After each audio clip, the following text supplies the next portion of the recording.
So, where are you from originally? So I grew up in the southern part of Germany. Southern part of Germany. And HelloFresh, how did you start with the idea? I mean, it's a quite complex product to get it right. I mean, perishable goods and consumer acquisition platform. I mean, it's not something you kind of start planning. So there must have been one event for you which got you the idea. Tell us about that. Yeah, so I think back in the day, we got started mid-2011. So it's almost sort of like 7 years ago.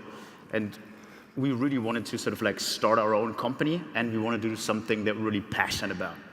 And so we kind of like pretty quickly zoomed into the food space, because I think if you just look at the overall market opportunity, it's such a big market, and very little has changed over the past 30, 50 years.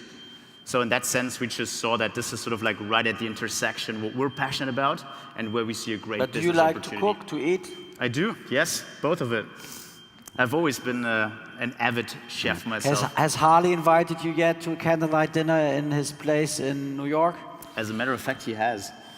And did you use HelloFresh? It wasn't a date though. Barbecue. There were more people around. Barbecue. Barbecue. That's my cooking also. It's super easy. We may have left the oven on. There's something peeping. I think it's the door over there. Can someone check the door, the peeping door? The drama door? Ah, she's checking. Okay. Well, let's try to ignore it then. It's like the seatbelt, no? Okay, Harley, HelloFresh is one of the big leaders. Insight has found many great European leaders. Tell us a little bit about the investment. What got you excited? Sure. So we had a long-standing thesis on the food tech space at large. It's a massive space. We think about the 21 meals of the week and how. Are you in Seamless or Grubhub or something like this? Delivery Hero, if you've heard of it. And so we think about blocking and tackling the 21 meals of the week, and how do you take as much share of wallet there as possible. And a big thesis that was thematic was most of the population cooks, and HelloFresh, amongst other companies, were really driving that. So if this noise is not going off, I'm not going to pay the bill for our tech team. Believe that. Continue. It was a big part of our thesis. We looked very deeply into the space, and we're tracking it for several years amongst Blue Apron, Plated, Dominik, HelloFresh, amongst others. And by far and away, we're most impressed by Dominik, his team, the traction, their capital efficiency, multiple market footprint. So you thought this is a logical next step? We thought that of the food, of the eating. We believed in the end state output of this market, and working backwards had most conviction that Dominik and the team would be the winner. And I think a few years later that proved to be true. Okay, let's talk about some of the basics. Yeah, that was very true, I think, no? Because you went public this year, right? Last year. Last year, 2017, just at the end. November 17. November. Pretty much exactly 6 years after we started the company. So let's test you on, what's your market cap? 1.9 billion Is it not euros. too? Ah, damn it. Oleg, you should have rounded. No, it's probably around that mark. Yeah. This is a big price, and I think you're still loss-making, or you broke into profits now, or what's the situation on? We're sort of on the brink of break-even. You're unconscious, or you're consciously just slightly unprofitable, right? So you. That too. So for us, like the business is a little bit seasonal. Yeah. So we tend to sort of like go pretty hard on marketing and a new customer acquisition in the first quarter. So the first quarter is usually where we show some losses. Why is that? Q4 last year. Don't people eat like? Why is it so seasonal? So for us, I mean, overall media prices are much cheaper in the first quarter than it is sort of like in Christmas, etc. Yeah. Plus, people go and start a new year, and they're really sort of like, coming with good intentions, want to cook more. Yeah. The days are longer, so people are not out as much. Right. So there's a couple of different reasons contributing to that. Right. So let's just quickly talk about the model. People order ingredients for dishes you curate. You send the ingredients, and then they do the last mile, the cooking at home. Is that rightly put? So we're in the business of meals, of meal solutions. So it's not about the mere ingredients, it's really about the whole meal and the experience of cooking that meal. So if you're a customer, you sign up, you choose the frequency at which we should deliver to you, and you tell us, and every week we push a menu of about 15 meals to your phone. So you say, this week I want to cook 2 meals, or next week I want to cook 3 meals, and you pick exactly what you want to do. And then once per week, we deliver all the raw ingredients, so you plus take the care recipe. of you take care of the shopping, the kind of going through the shelves and finding the garlic and the coconut oil and these like very, very tedious things. And then you also help on, the kind of creative side. You basically suggest meals, right? Yeah, so convenience is the one part of it, but if you look at customer research, it's not the most important one. So What I is the think most important one? most important one is definitely sort of like it's all about the meals and the inspiration. It is You know, about there this. are, if you think about it, like how many different meals do you usually have, you know, in your repertoire? That's a very sad question If you cook at home, for me. it's probably like 3 or 5 or 7. I love lentil soup. Okay. So the average is something like 5 to 7. So what And is the people most come to favorite meal us. you have? What is the most favorite meal people want? Depends very much on the geography. So we're in 10 America. geographies. In America, certainly something that resembles a steak. And do you need HelloFresh for that? And can you just... I think, you know, it's not only more convenient, but we usually do it with a twist. You have access to very high quality ingredients, and it's pretty much price competitive to when you go to the Where do you supermarket. source your ingredients? Where do you buy your raw goods?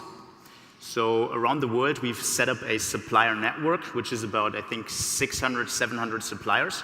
And we source sort of like 95% plus directly from the source. So from farmers, artisans, manufacturers, and then kind of like everything comes to our fulfillment center, and just in time we manufacture the product so that what arrives at your doorstep is really kind of And like like has only sauces, spent very little time in transit. complicated sauces you do, and then just add Exactly. them. So the products are HelloFresh branded, so you find next to no third-party brands. So the experience is really you open up the box and everything that you have, from the raw ingredients to sauces to spice mixes to anything you can imagine, is sort of like HelloFresh branded. Right. And that's something that contributes to the overall experience that you have. And the suppliers, is that a key differentiator? You remember the French cuisine, they say it's so good because they have the freshest and best ingredients. Is that one of the moving aspects? Is that driving it? So we're not exclusive with our suppliers. And No, I but think you found them, right? And exactly. there are So differences. it takes quite a bit of time to get exactly the right guys into one room to negotiate prices with them, etc. So that's all very dynamic. But I do think that it's more about the overall experience. It's more about the brand than it is about the exact ingredient that you source. Okay. I think I understand your business now better than before. Harley, you guys are not having offices except in New York. Only in New York. You're very strong. You're very strong in the US, but also strong in Europe. How many companies you invested in who did an IPO and launched a successful US business? You're looking at it. Yeah. And I'm saying that because it's one thing to do an IPO, but it's another thing to crack the most difficult market in the world. And they even say, if you do it in New York, you can do it everywhere, right? Now, the US market entry, where did this initiative come from? Is that something your shareholders pushed you because they like your dishes or your meals? Harley, how did this decision come about? I think the company was already making moves in the US, not the entirety of the country, but the half of it, so to speak, and then subsequent to our investing, quickly moved to launch nationwide. And so by no means do we take credit for that. I think that was clearly always part of Dominik and the team's plans. What I will say is I think we certainly saw how large the opportunity was there and challenged them to really play to win and play aggressive and outmaneuver their American counterpart, that being Blue Apron amongst others. Because Blue Apron, I guess, went public, and I'm not going to ask you to comment on your weak peers, but there was an established player. Let's not fool around, right? And why do you think? What did you do better? So look, I think for us, we were the first ones to pioneer that model in Europe, and we were quite successful. we saw that there were a lot of sort of like other startups popping up over in the US.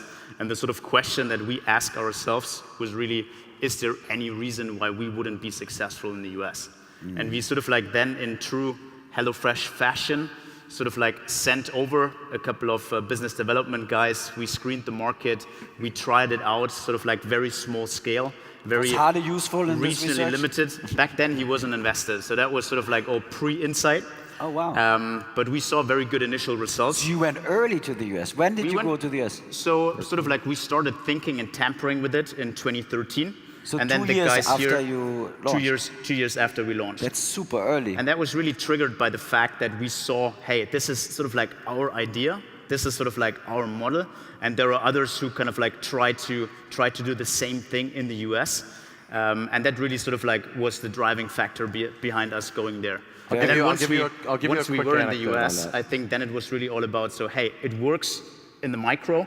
Let's sort of like get... What did you do, a city-by-city rollout approach? So back in the day, we were mostly sort of like limited to the northeast of the US. And then we really said, let's find a good partner. Let's find someone who is like deeply experienced on the US market. Let's raise a big round of venture and sort of like dedicate that to rolling it out in the US. What did Inside promise HelloFresh?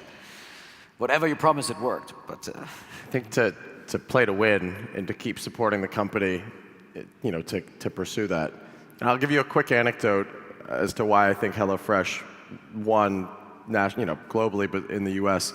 And as an aside, my parents, Pittsburgh suburbia, empty nesters, dog owners, have been HelloFresh customers religiously for 4 years now running, actually since before we invested. And so this thesis around the common consumer and this being a really mass market product, and HelloFresh having an appreciation for that common consumer and getting in front of the average American or the average person versus its West Coast peer group or the better funded, more brand recognition players kind of going after the coastal cognitive elite and not recognizing that the better demographic was the people who had predictability, routine of lifestyle. And that's what they went after, and their peers went after the more churny customers, and now you see the after effects of that. It's actually like in almost every single round of financing that we did, when we went in, people were very skeptical. Is this something, who uses this? Is this something I would do, etc.? Same as BlaBlaCar back then, I was also like, when people talk kind of like to the ones that do the cooking in the household, that really kind of like understand what's the problem that we're solving. People outside the New York, San Francisco, etc. bubble, then they kind of like tend to understand, hey, you're solving a real need and you're just offering a better solution to weeknight dinner. One last question. What is your gender mix? How many of your customers are female versus male? So for us, we don't serve meals for sort of like singles. But in terms of credit cards on files, we have like 85% female. 85%. But if you then think back to so you're customers, saving marriages, right? Who is actually eating, that's about 50-50. My father does the cooking with HelloFresh half the time. They take turns. So very, very, very interesting. And I guess you're just scratching the surface, and I'm not going to ask you the Amazon question, because I think you're already there and big. Maybe you want me to ask Amazon. Are you scared of Amazon? I'm definitely not scared. That's what I thought. That's why I didn't ask the question. Thank you very much. Amazing. So proud to have such a great company here at NOAH. Thank you so much. Harley, thank you. Great deal.